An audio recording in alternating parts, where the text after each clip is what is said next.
Hello friends, welcome to Ravan for you YouTube channel. నా పేరు రెహమాన్, మీరు చూస్తున్నారు Ravan for you YouTube channel. నా పేరు రెహమాన్, మీరు చూస్తున్నారు Ravan for you YouTube channel. ప్రతిసారి ఇలా ఇంట్రడక్షన్ నాకైతే అక్కర్లేదు, దయచేసి కింద కామెంట్ చేయడం బంద్ చేయండి అనమాట. సో గేమ్ చేంజర్కి సంబంధించినటువంటి సాంగ్ ప్రోమో అయితే రిలీజ్ చేసేసారనమాట. సాంగ్ ప్రోమో అయితే వేరే లెవెల్ ఉంది అనేటటువంటిది చాలా చిన్న పదం అయిపోద్ది. నిజంగా దీనికి మ్యూజిక్ డైరెక్టర్ మన తమనేనా అనేటటువంటి ఫీలింగ్ నిజంగా కలుగుతుంది ఫ్రెండ్స్.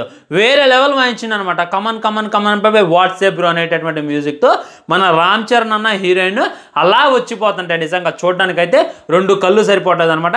ఆ గ్రాఫిక్స్ కాయిండొచ్చు, ఆ విఎఫ్ఎక్స్ కాయిండొచ్చు, వీళ్ళైతే బీభత్సంగా ఖర్చు చేసేస్తున్నారు అనేటటువంటిది క్లారిటీగా క్లుప్తంగా అర్థమైపోతుంది అనమాట. సో గేమ్ చేంజర్కి సంబంధించినటువంటి ఒక్కొక్క సాంగ్కి ఆల్మోస్ట్ 20 కోట్ల నుండి 10 కోట్లు 30 కోట్లు కూడా ఖర్చు పెడుతున్నారు అనమాట. మొత్తం మీద 6 సాంగ్స్ ఉన్నాయి. వామ్మో, ఆల్మోస్ట్ 100 కోట్ల కంటే ఎక్కువగానే సాంగ్స్కి ఖర్చు చేస్తున్నారు. ఇక మీరు మూవీకి ఏం ఖర్చు చేస్తున్నారు అనేటటువంటి మాటలు కూడా చాలా మంది వినపడుతున్నారు అనమాట. ఎందుకంటే ఆ వాల్యూస్ అట్టు ఉన్నాయి అనమాట. ఇప్పుడు రామ్ మచ్చా మచ్చారా సాంగ్లో మనం చూసుకున్నట్లయితే ఆ ప్రొడక్షన్ వాల్యూస్ అయినా జనమైనా మనకి క్లియర్ కట్గా కానొస్తుంది అనమాట. ఒక అట్మాస్ఫియర్ క్రియేట్ చేసి ఆ అట్మాస్ఫియర్లోనే మన రామ్ చరణ్ డ్యాన్స్ చేసేలా చేయాలి అనేటటువంటి థాట్ ఏదైతే ఉందో అది నెక్స్ట్ లెవెల్ అని చెప్తా. ఆ తర్వాత అక్కడ ఉన్నటువంటి జనాలందరూ కూడా రామ్ చరణ్ని చూసి ఫాలో అవ్వాలి అనేటటువంటిది ఏదైతే ఉందో ఇది కూడా నెక్స్ట్ లెవెల్ అని చెప్తా.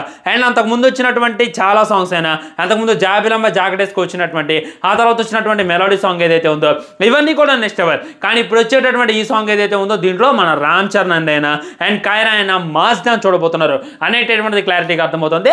అండ్ ఇంకోటి ఏంటంటే రామ్ చరణ్ స్వామి గారు నిన్న బిగ్ బాస్కి అయితే రావడం జరిగింది. బిగ్ బాస్లో కూడా మన గేమ్ చేంజర్కి సంబంధించినటువంటి కొన్ని అప్డేట్స్ అయితే ఇచ్చేటటువంటి ప్రయత్నం చేశారు. ఏం చెప్పిండు అని అంటే గేమ్ చేంజర్లో గంగవ్వ ఉంటుందంట. గంగవ్వ చూసుకున్నట్లయితే ఆయన ప్రశ్నిస్తుందంట అనేటటువంటిది కూడా తెలియజేసిండు. నిజంగా స్వామి ఆ గెటప్లో అయితే వేరే లెవెల్ ఉందనమాట. మన రామ్ చరణ్ మాత్రమే స్వామి గెటప్ వేసిన, నార్మల్ గెటప్ వేసిన తను ఇమిడిపోతున్నాం అనేటటువంటిది క్లారిటీగా క్లుప్తంగా అర్థమైపోతుంది. నిజంగా అసలు మన టాలీవుడ్లోనే స్వామి దీక్ష ఫాలో అయ్యేటటువంటి వన్ అండ్ ఓన్లీ హీరోగా రామ్ చరణ్ అయితే చెప్పుకోవచ్చు అనమాట. ఇది క్లారిటీగా తెలియజేయాలంటే. సో మీకు ప్రోమో ఏ విధంగా అనిపించింది అనేటటువంటిది డెఫినెట్లీ కింద కామెంట్ చేయండి. నాకైతే నచ్చింది. రామ్ చరణ్ అన్న ఓర మాస్ డ్యాన్స్ చూడబోతున్నాం.